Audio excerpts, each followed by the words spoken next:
Bismillahirrahmanirrahim. Assalamualaikum warahmatullahi wabarakatuh.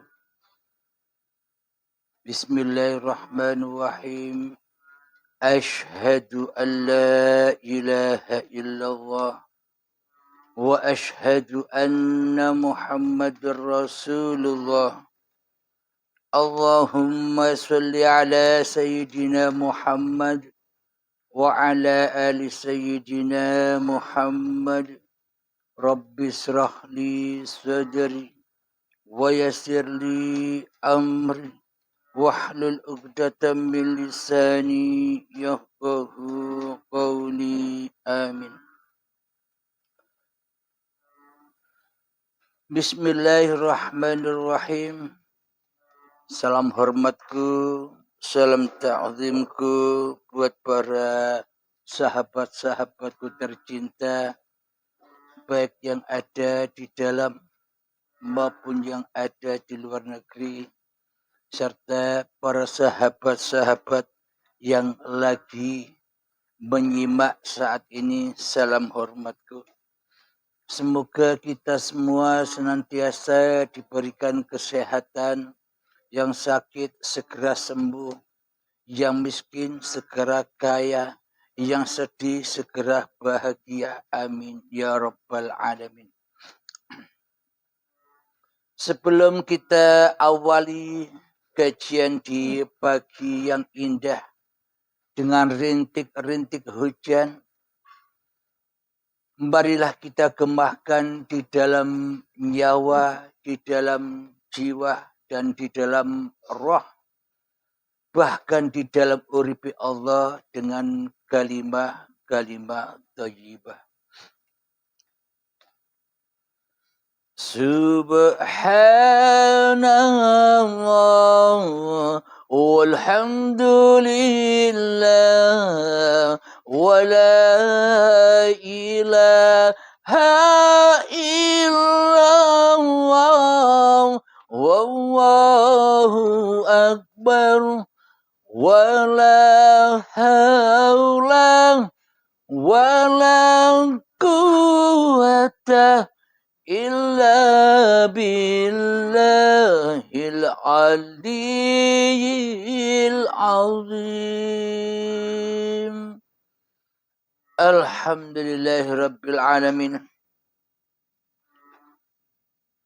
Di pagi yang indah ini, temanya Allah menemukanku di tanah kuburan.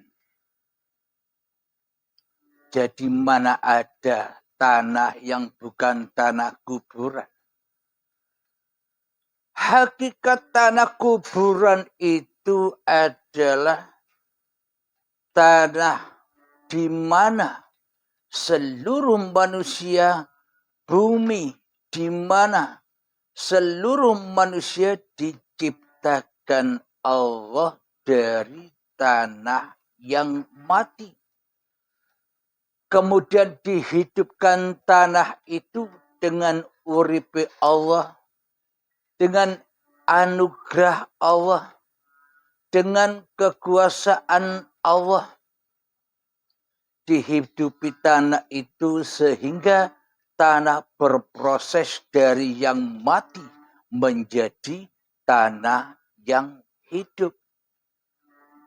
Bagi para petani dikatakan tanah yang subur.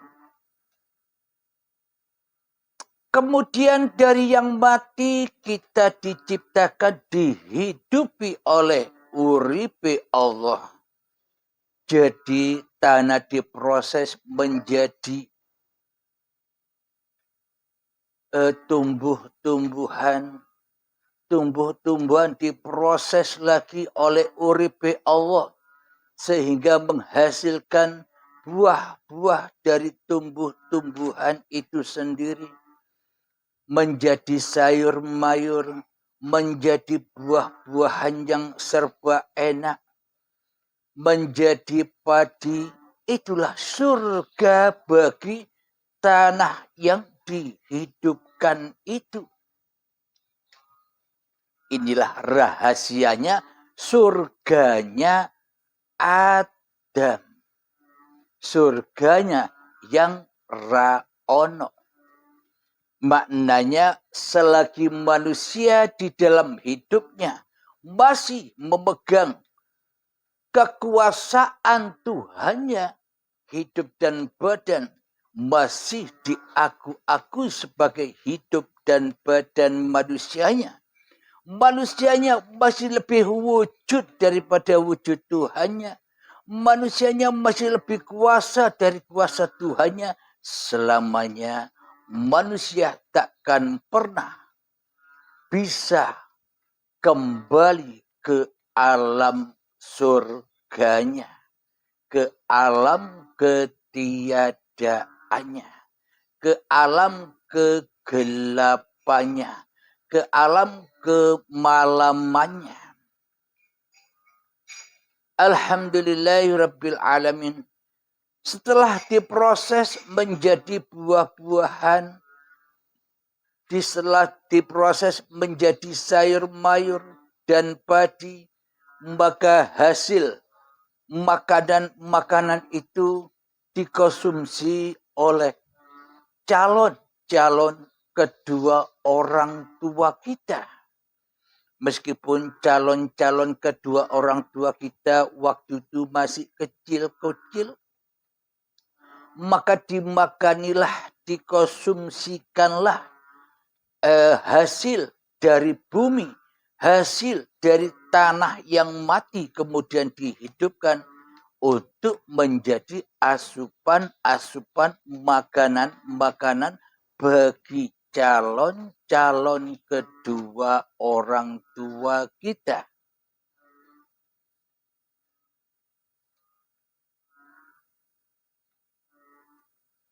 Alhamdulillahirabbil alamin. Inilah bukti bahwa dulu manusia ini dari tanah dikubur sehingga mati, dibangkitkan oleh Allah, dihidupi oleh Allah dengan uripe Allah sehingga tanah itu menjadi hidup dan proses menjadi tumbuh-tumbuhan sampai menjadi buah-buahan dan pindah lagi, isra lagi, diperjalankan lagi menjadi sel sperma dan sel telur di dalam calon kedua orang tua kita. Meskipun kedua orang tua kita masih kecil, belum besar, belum dewasa, dan belum ketemu. Kemudian oleh Allah dihidupi terus. Maknanya hidup yang ada pada calon kedua orang tua kita pun juga sama persis penciptaan dan kejadiannya sama dengan seperti kita. Dulu kakek nenek kita yang sebelum bertemu maka dihidupi, maka jadilah kedua orang tua kita. Kita pun juga demikian, sama ceritanya. Kemudian ketika kedua orang tua kita sudah dewasa, bertemulah mereka di dalam suatu pernikahan. Maka ditransferlah dari sel sperma ke sel telur. Maka ahad dari kedua belah pihak ahad menjadi gumpalan darah. Inilah perjalanan manusia di waktu malam. Inilah perjalanan manusia di waktu gelap. Inilah kehidupan manusia yang pertama. Jadi kehidupan manusia yang pertama maknanya manusia yang dihidupi oleh uripe Allah. Karena manusia tak punya hidup, maka dihidupilah manusia oleh Tuhannya sebagai pencipta dirinya. Kemudian dirubah lagi, diproses lagi menjadi dari gumpalan darah menjadi gumpalan daging. Kemudian diabadikan di dalam Al-Quran ketika manusia cikal bakal badan-badan ini masih berupa gumpalan daging, ditiupkanlah roh. Kutiupkan rohku, firman-Nya Allah. Maknanya apa? Kutiupkan rohku. Karena manusia tidak punya roh. Karena manusia tidak punya hidup. Karena manusia tidak punya urip. Maka ditiupkanlah hidup itu. Alhamdulillahirabbil alamin. Jadi dari sini bisa kita ambil mutiara yang terpendam. Bagi pemahaman-pemahaman kita selama ini, bahwa mulai dihidupkan cikal bakal bayi itu saat menjadi gumpalan daging. Mulai hidup, mulai dikasih roh. Kutiupkan rohku ketika saat gumpalan daging. Bila kita hayati, bila kita tafakuri, apakah mungkin mulai awal ditiupkan roh itu saat cikal bakal badan ini masih berupa gumpalan daging? Terus saat dari tanah pekuburan, dari tanah yang mati dihidupkan sampai menjadi gumpalan daging, apa itu juga tak ditiupkan roh? Apa itu juga tak diuripi Allah? Inilah kandungan rahasia yang terrahasia. Rahasia yang belum diunggah oleh manusia. Karena rahasia hanyalah milik Allah. Manusia takkan pernah bisa mengungkap rahasia Allah bila manusia tak kenal. Bila manusia tak dikuasai oleh uripe Allah. Jadi yang menjelaskan, jadi yang tahu rahasia Allah itu siapa? Apakah makhluk tahu rahasia Allah? Apakah Halib ini tahu rahasia Allah? Jangan silau memandang makhluk. Makhluk itu tak tahu apa-apa. Makhluk itu gelap. Makhluk itu adam. Makhluk itu malam. Yang terang benderang, yang wujud, yang ada, yang hidup, dan yang berkuasa hanyalah yang menciptakannya. Lalu kenapa manusia banyak yang tidak tahu rahasia Tuhannya hingga mencari Tuhan ke sana kemari, baiat ke sana, baiat kemari, belajar ke sana, belajar kemari. Kenapa? Karena manusianya masih jadi Tuhan di hatinya. Disangka Tuhan itu ada di luar, ada di atas. Disangka Tuhan itu ada di luar dirinya. Mana mungkin kita bisa menemukan Tuhan di luar sana, sementara yang di dalam ini masih kita yang merasa mentuhani di dalam kehidupan dan badan ini. Yang masih ada tutup-tutupnya hawa nafsu kita sendiri. Maka terhijablah dari hidup yang akbar dengan hidup yang sohir. Hidup yang kecil manusia ini. Karena kehidupan yang diakui oleh manusia masih terbelenggu oleh hawa nafsu kita sendiri. Kenapa itu semua terjadi? Itu semua terjadi karena kita tidak sadar dan kita tidak mau sadar bahwa kita ini hakikatnya ya tanah kuburan. Hakikat manusia terjadinya penciptaan badan-badan manusia ini kan ya dari tanah. Tanah kubur yang lama dikubur, dipendam, lalu dihidupkanlah. Diuripi Allah tanah itu dan dipilih. Kitalah yang selama ini terpilih dari miliaran-miliaran sel sperma yang ditembakkan oleh bapak kita kepada ibu kita. Jadi dari miliaran sel-sel itu hanya kita yang mendengarkan ini, kita yang ada di dunia ini sebagai pemenang tunggalnya. Pemenang dari miliaran-miliaran yang tumbang saat sel sperma menembus alam arham, rahim ibu. Jadi kitalah sebagai pemenangnya. Selama ini. Akan tetapi kita selama ini tidak sadar itu bahwa Allah Maha kasih sayang, Maha cinta, Maha mencukupi, Maha memelihara diri kita, tapi kita selama ini tidak sadar itu. Itu yang membuat kita selama ini selalu jauh dan terhijab dari siapa hakikat diri manusia kita. Nanti bila kita sudah berjumpa dengan syakaratul maut, baru kita sadar bahwa kita manusia ini adalah hanya tanah kubur berasal dari tanah.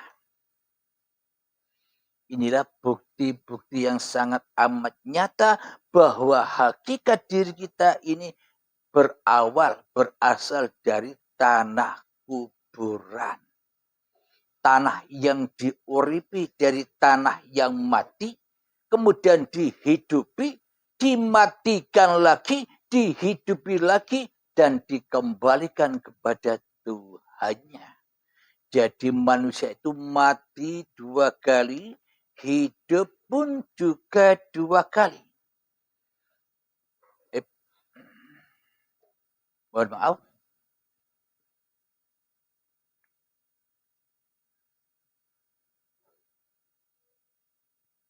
Alhamdulillah bisa didengar ya suaranya ya. Apakah benar manusia itu mati 2 kali dan dihidupkan 2 kali? Alhamdulillah. Mari kita buktikan biar kita tidak dianggap hanya cerita dongeng saja. Di surat Al-Ghafir, yakni artinya Maha Pengampun. Ayat yang ke-11. Bismillahirrahmanirrahim. Qalu Rabbana amattana tnataini wa ahyaitana tnataini fa'tarafna bidhunubina fahal ila khurujim min sabil. Yang artinya, ya Tuhan kami, Engkau telah mematikan kami 2 kali. Dan telah menghidupkan kami 2 kali pula. Lalu kami mengakui dosa-dosa kami. Maka adakah jalan bagi kami untuk keluar dari neraka ini? Dari hawa nafsu ini? Dari kemanusiaan ini? Itu maknanya. Sadaqallahul azim. Maha benar Allah dengan segala firman-Nya. Mari kita kembangkan makna dari arti itu. Jadi selama ini menurut kita, menurut saya sendiri, menurut kita semua selama ini, bahwa hidup yang pertama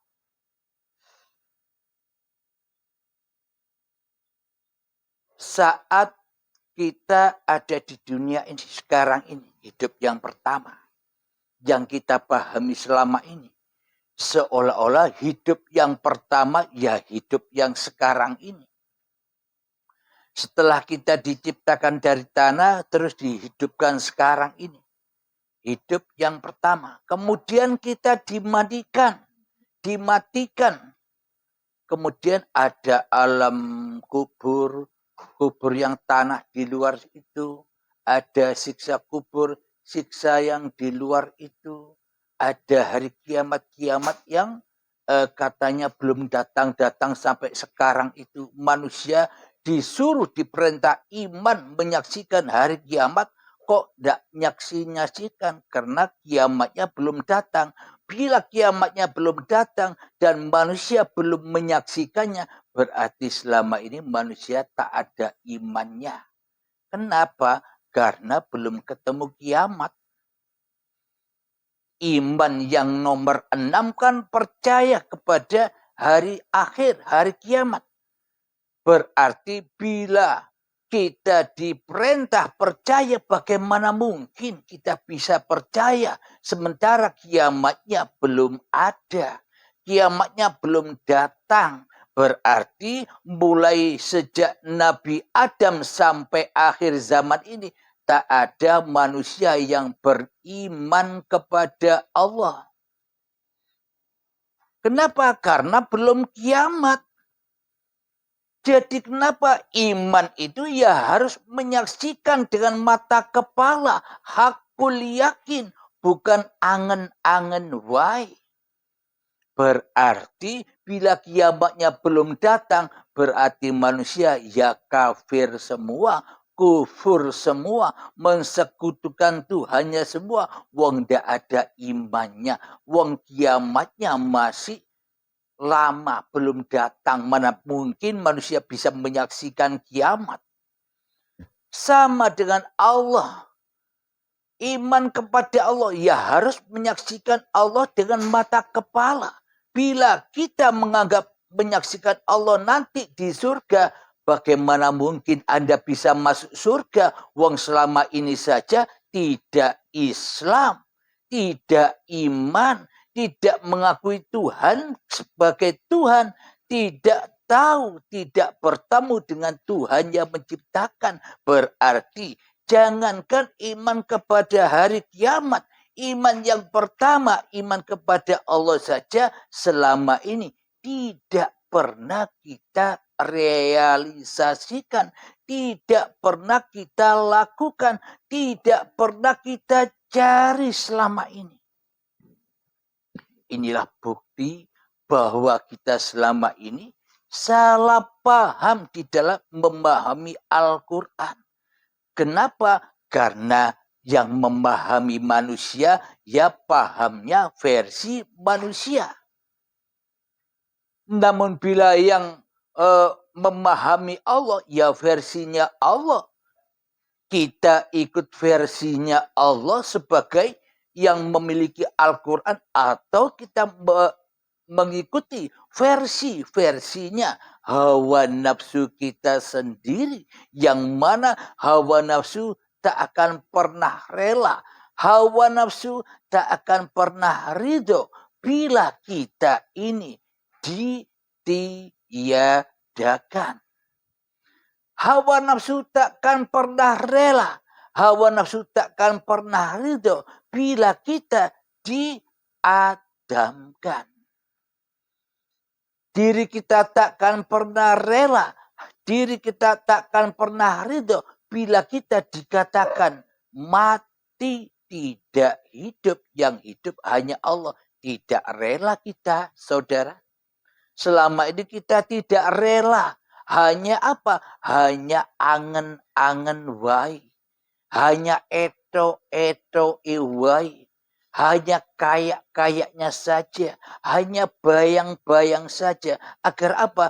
Agar hawa nafsunya tetap lestari menjadi dajjal yang ngaku-ngaku jadi Tuhan.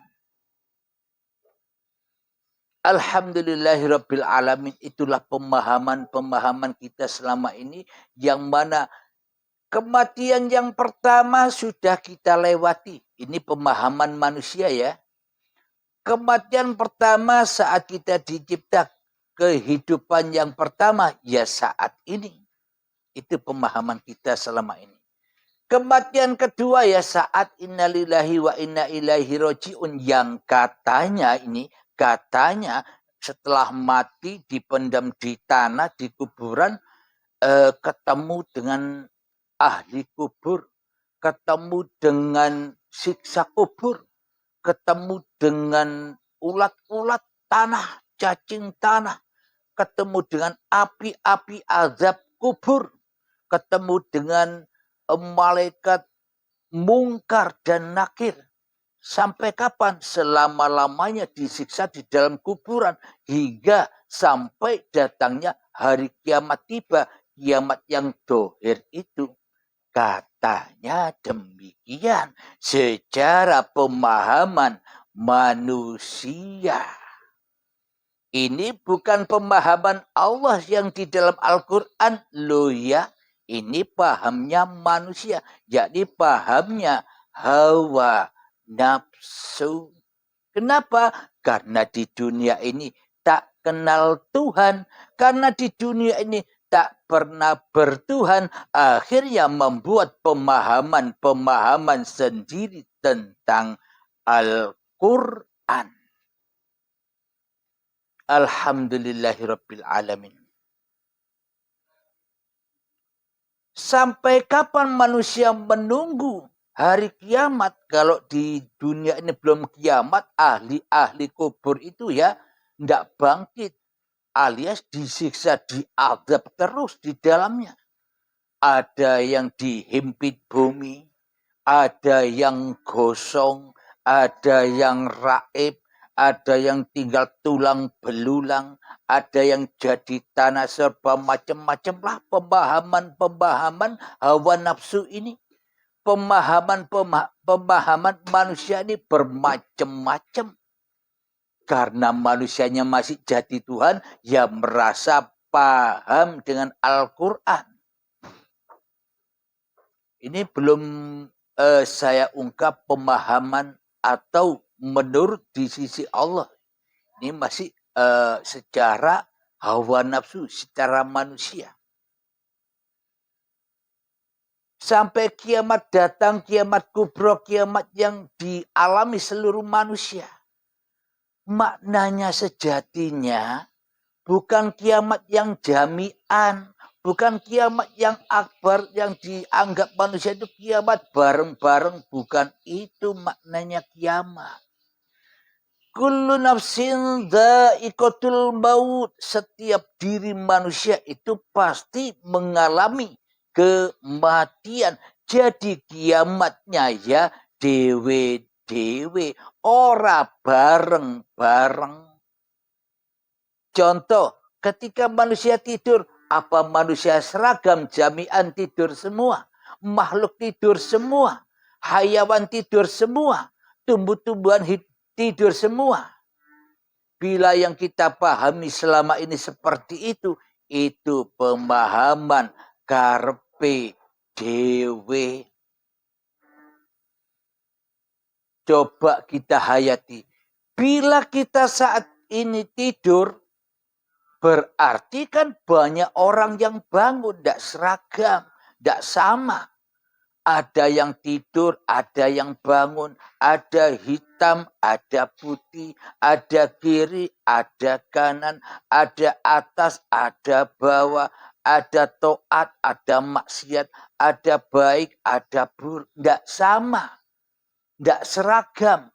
Allah tidak suka yang seragam.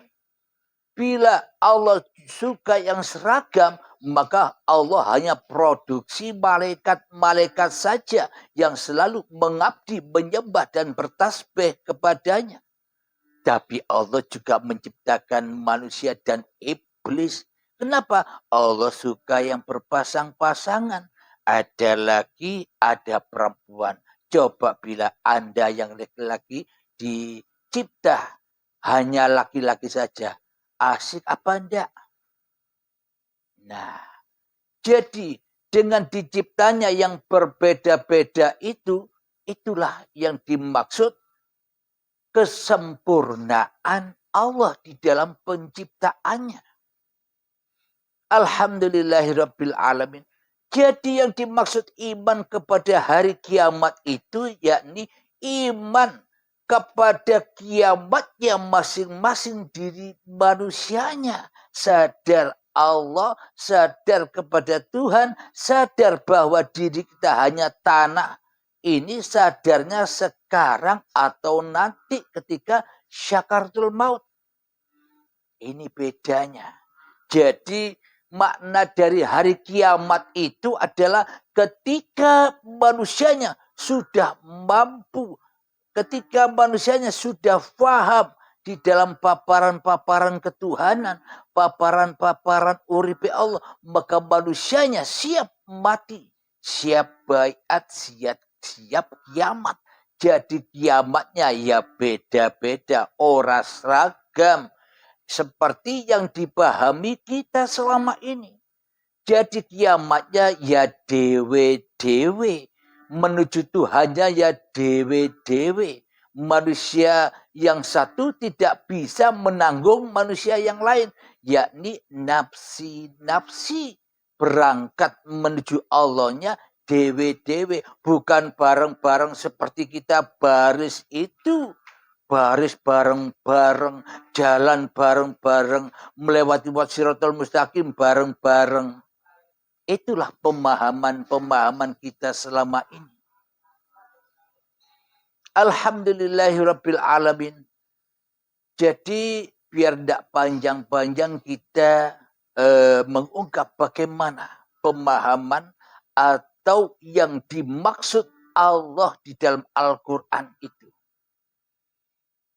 Jadi manusia dimatikan yang pertama adalah ketika kita masih di dalam tanah kubur. Maka Allah cinta pada kita, ditemukanlah kita, diciptakanlah kita, dihidupilah kita, dicukupilah kita, dipeliharalah kita, dikasih sayangilah kita, digerakkanlah kita, diperjalankanlah kita. Nah, itulah saat itulah kita mati.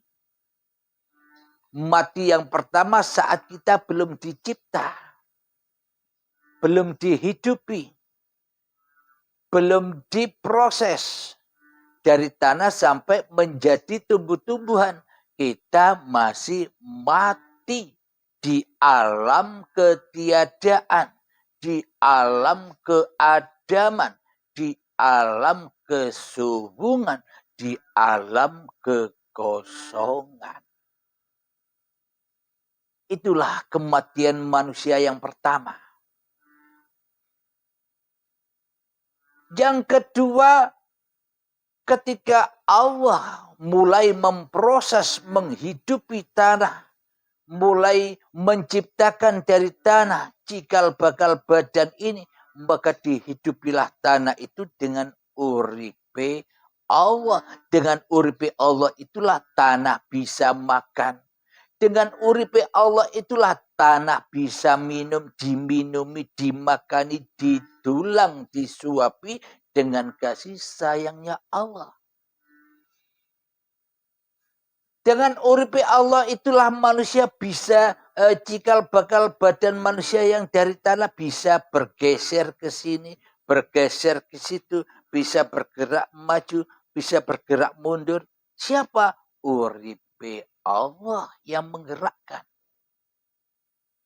Itulah kehidupan manusia yang pertama sampai menjadi janin dan bayi yang suci.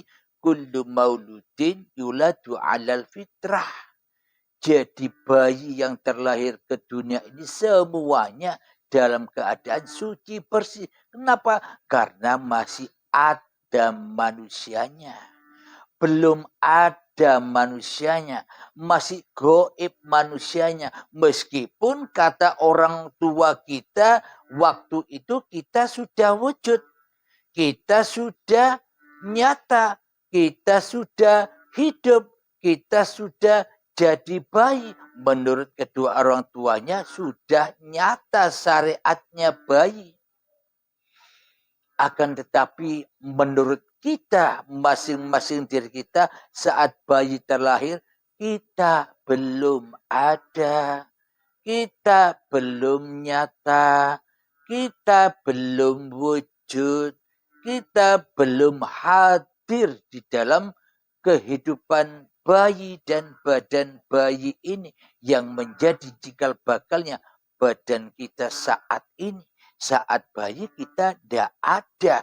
Itulah hidup yang pertama saat dari tanah sampai jadi bayi hingga mulai menginjak awal akil balik. Jadi yang dikatakan manusia mulai dihidupkan saat dari tanah sampai menjadi bayi. Itulah kehidupan manusia yang pertama. Ini kebalik dengan pemahaman hawa nafsu. Kebalik dengan pemahaman syariat. Karena syariat, karena hawa nafsu mengedepankan pahamnya sendiri daripada paham Tuhannya. Kenapa? Karena hawa nafsu masih jadi Tuhan. Bila hawa nafsu, bila manusia sudah mati, sudah syakaratul maut, sudah tidak punya paham lagi. Semuanya pahami Allah dewe. Jadi kematian pertama manusia saat di alam kuburan, di tanah pekuburan saat masih jadi tanah. Apa maknanya tanah kuburan? Jadi tanah dimanapun di bumi ini ya tanah kubur, tanah yang mati, belum dihidupi oleh Allah. Maknanya ketika dihidupi oleh Allah, diproseslah tanah-tanah itu menjadi tumbuh-tumbuhan, dihidupi menjadi tumbuh-tumbuhan, dihidupi menjadi daun-daunan, menjadi tanaman-tanaman, menjadi hayawan, menjadi manusia. Itulah kehidupan dari alam kubur, tanah pekuburan ini.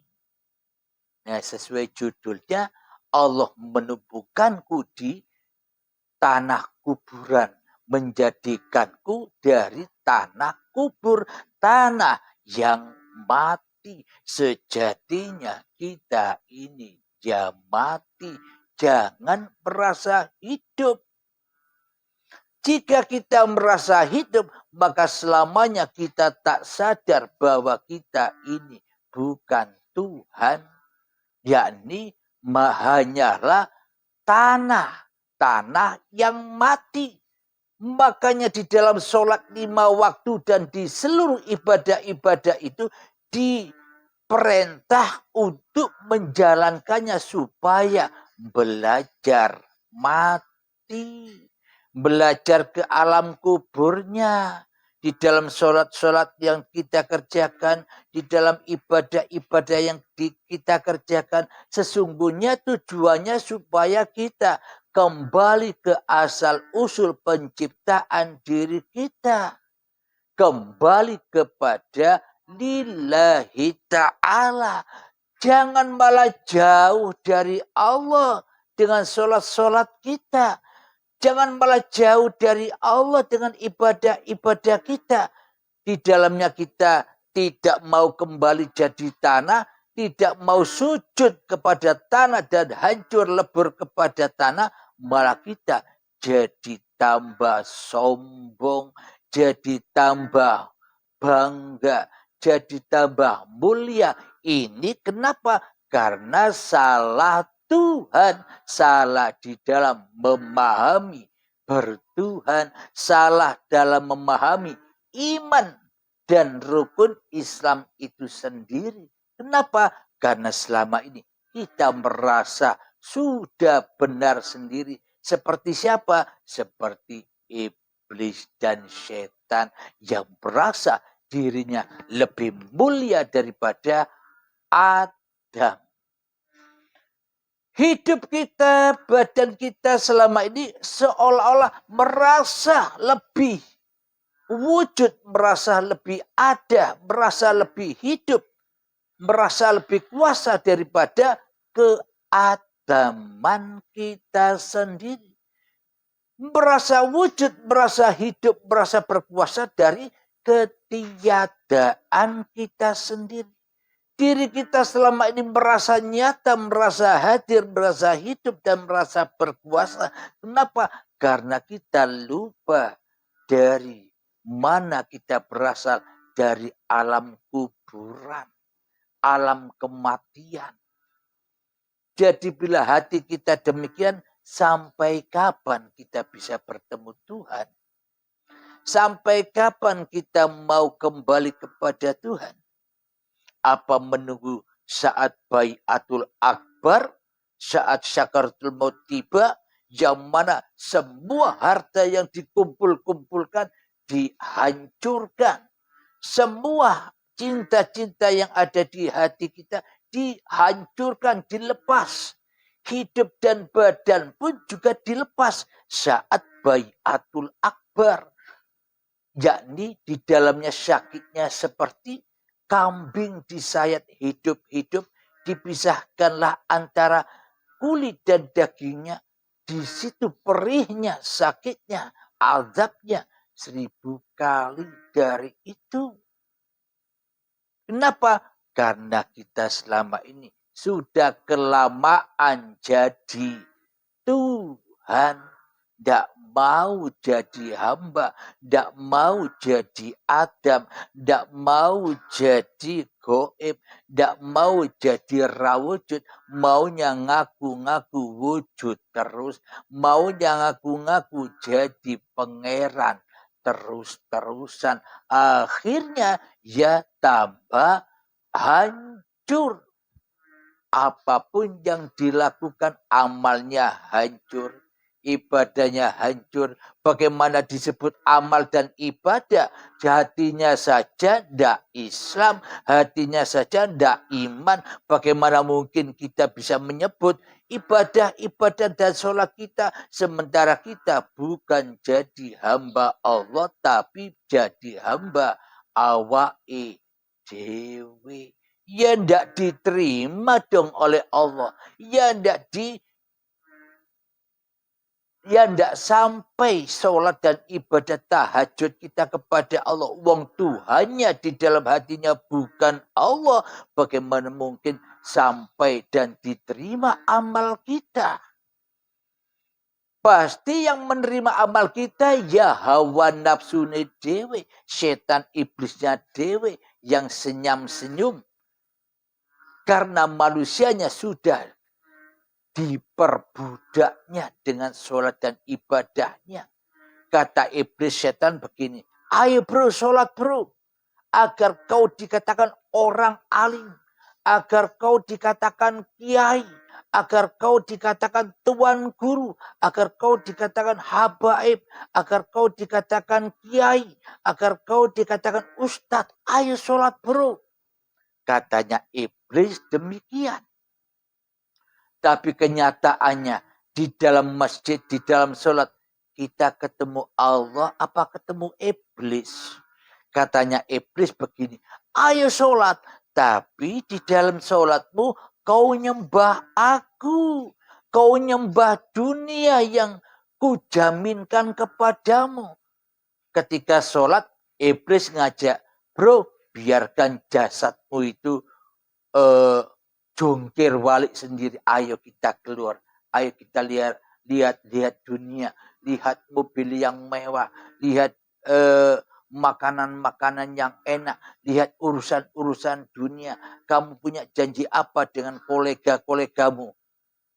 Disesatkan terus. Di dalam sholat. Kelihatannya sholat. Badannya tapi ditinggal masjidnya. Wong jadi kuburan. Kenapa? Karena ditinggal keluar terus dari badannya. sehingga badannya jadi kuburan, tempat tinggalnya iblis dan setan, tinggalnya para hantu-hantu yang selalu mensekutukan Allah. Jadi pemahaman Allah, kapan kehidupan manusia yang pertama? Ketika manusia mulai diciptakan sejak dari tanah sampai menjadi bayi. Itulah kehidupan yang pertama. Terus kehidupan yang kedua kapan? Kematian yang kedua kapan? Kematian yang kedua ketika kita saat datang detik-detik akil balik tiba. Itulah saat Adam makan buah khuldi.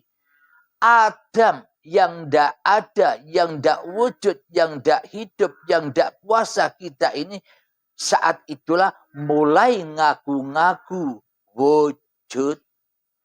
Saat detik akal balik itulah kita mulai ngaku-ngaku hidup. Saat detik-detik akal balik itulah kita mulai ngaku-ngaku berkuasa. Berkuasa atas kepemilikan hidup dan badan kita selama ini. Hingga setua ini kita maksiat terus. Bila hati kita maksiat, mana mungkin kita mengharapkan ibadah yang diterima. Wong masih kafir. Wong masih ingkar kepada Tuhannya. Bagaimana mungkin disebut ibadah bila bukan maksiat dan maksiat saja. Mensekutukan Allah dengan dirinya. Lebih menyembah iblis dan setan di dalam hati kita daripada menyembah Allah. Kenapa? Karena diri kita, karena iblis tidak rela, tidak ridho sujud kepada keadamannya, ketiadaannya. Alhamdulillah. Mohon maaf, minum dulu ya.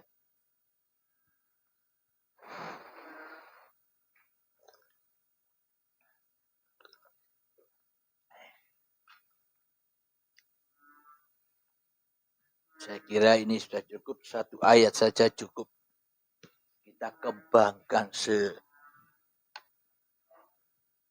sebanyak-banyaknya, seluas-luasnya.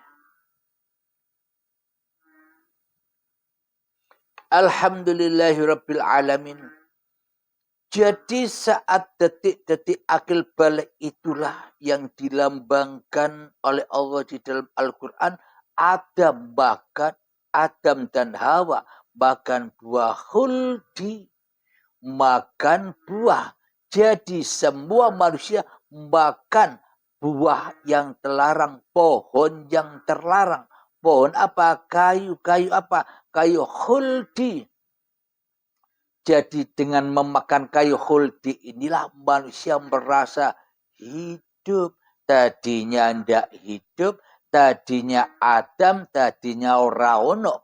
Ketika manusia sejak detik akil balik, kira-kira seusia TK, mulailah bermaksiat kepada Tuhannya. Mulailah berkehidupan di alam kejahiliaan hawa nafsunya. Mulailah berhukum manusianya. Sudah lepas dari hukum ketuhanan. Karena manusianya memakai hukum manusia, karena manusianya merasa menjadi Tuhannya hidup dan badan, maka diturunkanlah Adam dan Hawa. Maka dibiarkan kita hidup sendiri dan harus mencari makan sendiri. Dan harus minum sendiri. Ya harus makan sendiri. Ya harus belajar sendiri. Ya harus duduk sendiri. Ya harus berdiri sendiri, ya harus memasak sendiri, ya harus berkebun sendiri, ya harus naik motor sendiri, ya harus naik mobil sendiri, ya harus merokok sendiri. Mana rokoknya? Alhamdulillah. Mohon maaf ya, sambil ngerokok. Jadi ketika manusia kedatangan detik-detik akil balik saat makan buah khuldi, maka Allah menjatuhkan hukuman Adam dan Hawa diturunkan ke dunia. Maknanya diturunkan ke dunia. Dulu kita ketika makan owek, makan datang owek, minum datang owek, dimandikan owek, digendong-gendong. Dengan tanpa susah payah, dengan tanpa usaha, dengan tanpa daya upaya. Akan tetapi ketika manusia sudah memakan buah khuldi, buah kehidupan dan buah badan ini, maka jatuhlah martabatnya Adam, jatuhlah martabatnya manusia seperti hayawan. Barang siapa yang memperturutkan hawa nafsunya, maka derajatnya tidak lebih tinggi daripada hayawan. Maaf ya.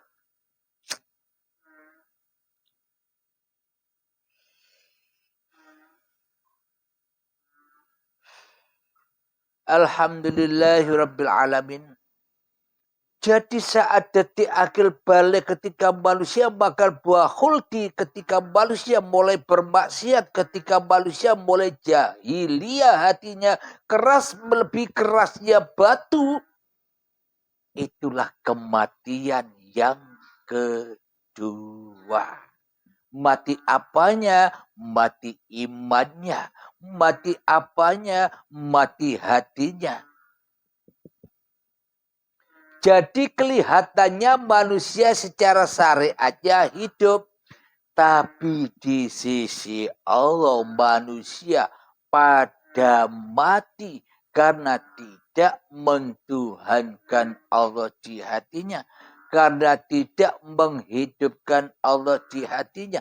Karena selama ini kita secara tidak sadar kita telah tidak wujudkan Allah.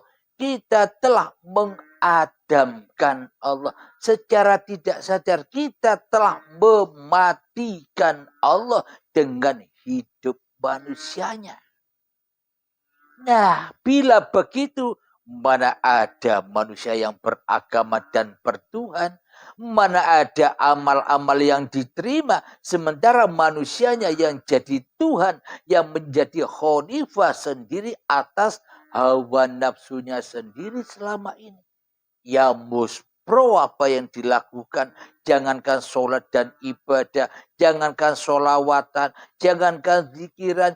Jangankan sedekah. Jangankan amal soleh. Jangankan kedermawanan. Hidup saja tidak barokah. Apalagi di dalamnya. Hatinya saja kotor. Semuanya ya kotor. Serba maksiat. Meskipun kelihatannya taat. Meskipun kelihatannya ibadah, tapi hakikat di situannya mati. Jiwa yang mati, jiwa yang keruh, maka apapun yang dilakukannya, itulah racun-racun nerakanya. Makan minumnya, makan darah dan nanah kotor. Kenapa? Karena manusianya masih jadi Tuhan. Meskipun kelihatannya makanannya enak, nasi goreng, minumannya es jeruk. Tapi di sisi Allah bukan nasi dan bukan minuman. Tapi darah dan nanah yang dikonsumsi manusia akan menjadi racun-racun neraka. Semakin berkembang racun-racun yang ada di dalam hatinya sehingga terhijab dan jauh dari Tuhan yang berkuasa atas dirinya. Lalu kapan pintu taubat itu terbuka? Pintu taubat itu terbuka sebelum hari kiamat datang. Kapan? Bukan kiamat yang di luar. Kiamat yang ada diri kita inilah kesadaran pemahaman di dalam pemaparan uripi Allah atau ilmu hakikat. Baik yang ada di uripi Allah sini, yang ada dipaparkan di sini, dan yang dipaparkan di luar sana. Sama-sama jalan menuju kesadaran kepada Sang Pencipta. agar hidup lagi dari kematian kita yang panjang ini. Panjang matinya abadan abada selama-lamanya hingga waktu yang ditentukan kapan? Ketika kiamat datang. Kiamat apanya? Ketika kita rela, ridho bahwa hidup dan badan ini bukan milik kita, maka hancur leburlah langit dan bumi kita. Hancur leburlah hidup dan badan kita, hancur lebur pula seluruh kepemilikan kita menjadi lillahi ta'ala. Nah, selama ini kita berada di dunia ini seolah-olah hidup, tapi kita ada di alam barzah, alam penantian, alam menantikan alam kiamat, menantikan kesadaran, menantikan baiat. Baik baiat yang sekarang atau yang belum baiat ketemu baiatul akbar. Maknanya sama-sama nunggu di baiat Allah, sama-sama nunggu disembelih Allah agar suci bersih seperti Nabi Ismail. Setelah disembelih, setelah baiat, setelah dikiamatkan, maka yang ada bukan ibadah lagi. Tapi yang ada hanya enjoy saja, makan makanan, minum minuman. Itulah yang dimaksud hari tasyrik. Sudah tidak ada puasa lagi. Bahkan haram untuk puasa. Yang ada hanya makan-makan saja. Itu sesuai Al-Quran. Maknanya bagaimana? Karena bukan manusianya lagi yang ada, hanya Allah. Ya Allah Maha bebas, Allah Maha jais. Ketika manusianya dihidupkan yang kedua. Kapan manusia dihidupkan yang kedua? Ketika manusianya sudah melewati pintu baiat. Kapan manusia dihidupkan yang kedua? Ketika manusia sudah melewati hari kiamatnya, sudah ketemu dengan hari kiamatnya. Maka setelah itu ketemu dengan kodok dan kodarnya Allah. Alam yang terang benderang. Alam lain, alam baka. Alam yang diharap-harap oleh manusia. Yang diharap-harapkan oleh seluruh manusia. Itulah surga Allah. Bukan yang diiming-iming atau yang digembar-gemborkan iblis dan setan itu. Surga dunia ini alam kematian bagi manusia di sisi Allah. Dengan dunia kita diazab, disiksa, dibelenggu oleh dunia kita, disiksa kubur di dalam dunia ini. Sampai kapan? Sampai datang kesadaran kita di dalam bertuhan. Jadi pada intinya, kapan kematian manusia yang pertama? Saat manusia belum diciptakan dari kuburan. Jadi tanah-tanah ini kuburan. Kuburannya seluruh makhluk, kuburannya seluruh manusia. Tempat asal kejadiannya. Maka sempurna-sempurnanya badan adalah tanah. Kembali kepada ibunya, kepada tanah asal usul kejadiannya. Jadi sempurna-sempurnanya manusia bukan yang mati raib. Sempurna-sempurnanya manusia bukan yang mati utuh.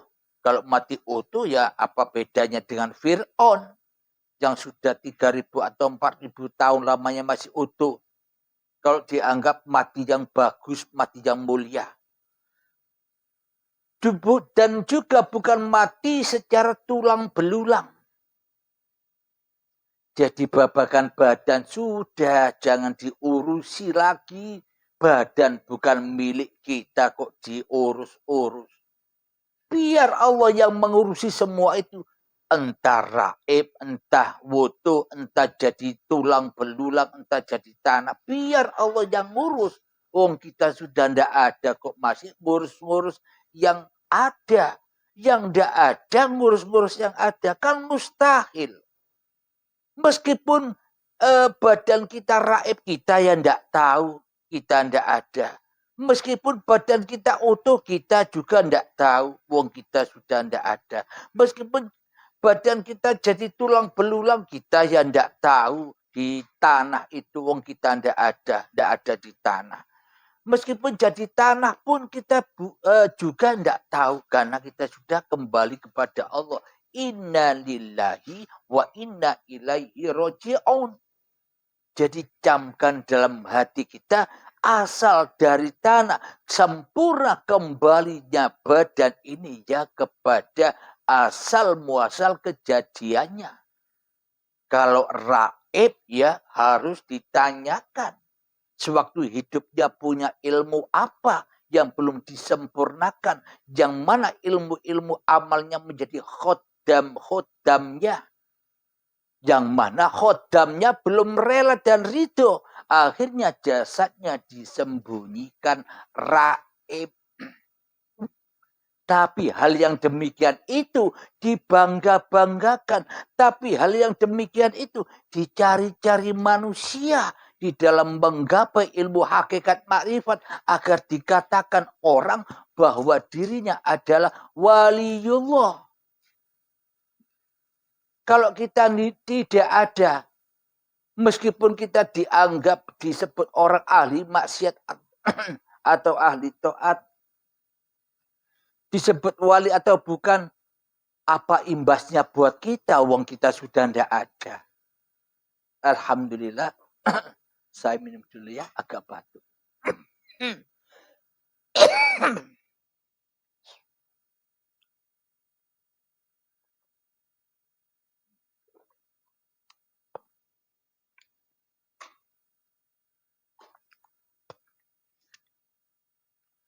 Perlu kita ketahui, kebanyakan mayoritas manusia belajar ilmu hakikat makrifat tujuannya besok aku kalau sudah mati, aku ingin jasadku raib. Itu cita-cita yang apa ya? Ya tidak tahulah, Anda sendiri yang menilai. Raib maksudnya itu bayangan hawa nafsumu itu loh raib. Raibkan kapan? Jangan nunggu nanti kalau jasad sudah mati, sekarang juga raibkan badanmu. Itu maksudnya. Ketika badan kita sudah raib, yang ada hanya Allah, kekuasaan Allah, badan dan hidup ini hanyalah milik Allah, zahir batinnya Allah, raibkan badanmu di hatimu. Itu yang dikatakan raib sekarang, bukan nanti. Bro, itu tujuan yang sebenar-benarnya. Bukan nanti dikatakan badannya raib, heboh sudah. Jadi kebanyakan orang-orang yang raib badannya itu banyak perjanjian-perjanjian, banyak amal-amalnya, banyak ilmu-ilmunya, yang ketika hidupnya masih diaku-akui sebagai amalnya, yang hidupnya masih diaku-akui sebagai ilmunya, maka terkhodami jadi khodam-khodam jin yang akan menyembunyikan jasadnya. Karena waktu di dunia belum disempurnakan, belum dikembalikan, dumadaan datangnya, ajal menjemput. Jadi yang dimaksud badan yang raib itu bukan nanti. Sekaranglah, bersegeralah, raibkan dirimu di hatimu, raibkan badanmu di hatimu, dan raibkan uripmu di hatimu. Itu yang dimaksud tujuan raib yang sebenar-benarnya. Raib yang ada hanya Allah. Bukan nanti. Yang dikatakan raib itu salah alamat, ya masih kerjaan hawa nafsu itu, ya masih kerjaan iblis dan setan yang selalu memterlenakan manusia agar manusianya terlena. Jadi yang dimaksud badan yang raib itu ya sekarang ini raibkan dirimu. Jadi nanti ketika kita meninggal, badan kita ini raibkah? Utuhkah? Jadi tulang belulangkah? Jadi tanahkah? Dimakan cacing tanahkah? Semua itu ya kita tidak tahu, tidak ada di situ. Mana bisa kita merasakan itu semua? Meskipun raib, ya kita tidak bisa merasakan. Meskipun wutuh, ya kita tidak bisa merasakan. Meskipun jadi tulang belulang dihibit tanah gosong, ya kita tidak merasakan. Oh, kita sudah kembali kepada inna lillahi wa inna ilaihi roji'un. Biarlah itu terjadi dengan kuasa Tuhanmu yang menciptakan kamu. Jangan kau bercita-cita seperti itu. Yang penting saat di dunia ini, raibkan ilmumu, raibkan amalmu, raibkan laku-lakumu, raibkan badanmu, dan raibkanlah hidupmu yang selama ini kau akui sebagai milikmu semua. Raibkan itu sekarang ini. Jangan nunggu besok. Ya akhirnya melongo sia-sia. Kedatangan Baiatul Akbar ya diazab nantinya. Alhamdulillahirabbil alamin. Jadi ketika saat ini di dunia ini kita bisa meraibkan badan kita, bisa meraibkan hidup kita, bisa meraibkan ilmu kita, bisa meraibkan amal kita, bisa meraibkan seluruh urusan-urusan kita. Inilah yang disebut lillahi ta'ala. Inilah kehidupan manusia yang kedua. Manusia yang sudah dibangkitkan dari kebutaan hatinya. Manusia yang sudah dibangkitkan di dalam lillahi ta'ala setelah kiamatnya di dalam baiat. Ketika hancur lebur di baiat, maka bangkit kesadarannya di dalam bertuhan. Pasti bawa tongkat langsung menuju Tuhan. Saat duduknya langsung wut kepada Tuhannya. Saat merokok wut langsung kepada Tuhannya. Saat melihat wut langsung kepada Tuhannya. Maknanya apa? Karena sudah raib manusianya. Yang ada hanya Tuhannya. Sudah ada manusianya. Yang ada hanya la ilaha illallah. Itulah yang dimaksud badan yang raib. Badan yang sudah bebas dari pengakuan-pengakuan manusianya sebagai pemiliknya. Itu yang dikatakan raib itu. Saya pun juga baru diberitahu. Dulunya yang tidak tahu raib itu yang mana. Bukan raib-raibnya jasad. Maknanya jasad secara maknawi raibkan di hatimu, bukan milikmu. Itulah jalan menuju Tuhanmu. Itulah kehidupan yang kedua. Maknanya hidupnya bukan hidup manusia lagi. Ayo kita perhatikan lagi. Manusia dihidupkan dari kematiannya. Sesuai judulnya, aku, Allah menemukanku di tanah pekuburan. Jadi ketika kita belum dicipta oleh Allah, ya masih mati. Kemudian dihidupilah oleh Allah. Itulah hidup yang pertama. Saat mulai dicipta tanah sampai menjadi bayi yang suci. Itulah kehidupan yang pertama. Siapa yang hidup? Manusianya? Bukan. Itulah uripe Allah. Kemudian saat akil balik tiba, makan bahul di Adam dan Hawa diturunkan ke dunia. Yo akhirnya ya disuruh usaha, disiksa dengan daya upahnya, dengan cinta-cinta yang sejenisnya. Cinta dengan dunia, cinta dengan tanah sejenisnya. Semua yang kita cintai itu kan hakikatnya kuburan, semua itu sejenis. Kenapa? Karena kita mati yang kedua, kembali ke kuburan. buta mata hatinya, itulah kuburan yang kedua. Kapan? Ya ini sekarang ini, kuburan yang berjalan ini. Disiksa kubur, diadab kubur dengan berbagai macam persoalan-persoalan, diadab dengan ketakutan-ketakutan, diadab dengan pandemi, penyakit-penyakit dan sebagainya. Inilah alam hakikat kuburannya. Sampai kapan? Sampai kiamat. Kapan? Saat baiat tiba, saat ia belajar dengan sungguh-sungguh dengan guru-guru pembimbingnya. Jadi pesan saya, jangan belajar sendiri, nanti sesat. Kenapa? Hawa nafsu Anda selalu menyesatkan pemahaman Anda. Kenapa? Karena Anda belajar sendiri tanpa guru. Jadi carilah guru-guru di luar sana. Banyak tuan-tuan guru yang terhormat di sana. Ambillah ilmunya, pelajarilah.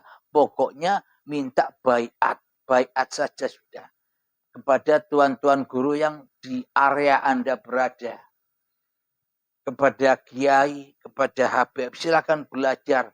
Untuk minta tuntun ketemu dengan Allah. Untuk baiat ketemu langsung dengan Allah. Silakan. Itu, hanya itu. Untuk mengakhiri, mengkiamatkan dari kita nunggu lama-lama di alam kuburan dunia ini. Agar kita bangkit menuju kehidupan yang kedua. Alhamdulillahirabbil alamin. Inilah yang dimaksud manusia mati 2 kali dan hidup 2 kali. Oh, ternyata hakikat alam kubur, hakikat siksa kubur, hakikat adab kubur bukan yang di tanah itu. Itu pahamnya manusia. Jadi bagi Allah, adab kubur ya sekarang ini, bahan bakarnya sudah ada, badan yang diakui milik manusia, dan hati yang keras lebih kerasnya batu, itulah neraka jahanam. Sudah berlaku bagi orang-orang yang ditunjuki. Namun bagi orang-orang yang dibutakan mata hatinya, ya pasrahkan saja kepada Allah. Karena Allah Maha menguasai seluruh apapun yang diciptakan. Bagi yang sudah baiat, bagi yang sudah paham, ya ngalah dengan yang belum tahu. Ngalah, meskipun kita sudah paham, ya ngalah. Kenapa? Karena ada paham, ada tidak paham, itulah kesempurnaan Allah. Ada atas, ada bawah, itulah kesempurnaan Allah. Jadi jangan merasa di atas, jangan merasa paham. Tanpa uripe Allah, tak akan ada paham dan tak akan ada tidak paham. Maka dari itu sadarilah bahwa hakikat diri kita ini hanyalah tanah kubur. Tapi jangan sombong-sombong di dalam kehidupan ini. Di dalam sholat 5 waktu itu supaya kita kembali ke hakikat kuburan kita, disuruh sujud blek supaya hancur jadi tanah lagi, supaya apa yang diamalkan bisa lillahi ta'ala, tidak semakin sombong dengan sholat-sholat kita selama ini. Alhamdulillahirabbil alamin. Semoga saya khususnya dan semoga kita semua senantiasa dipahamkan oleh Allah dengan paparan-paparan ini. Karena ilmu hanyalah milik Allah, bukan miliknya Abdul Halim. Abdul Halim kosong, tak punya ilmu. Kosong, tak punya ilmu. Maka ilmu dari Allah ini saya persembahkan semuanya kepada sahabat-sahabatku. Agar apa? Agar tidak membelenggu saya. Karena saya hanya mengantar saja. Hanya mengantar semuanya apa yang diberikan urip. Tidak saya simpan sedikit pun. Kenapa? Karena agar tidak membelenggu saya. Nikmatilah semua apa yang dipaparkan oleh Allah. Terkadang setelah pengajian ini saya pun juga sering dengar pengajian saya sendiri. Kenapa? Waktu ngaji saya tidak tahu maknanya, ya harus saya dengarkan sama dengan Anda.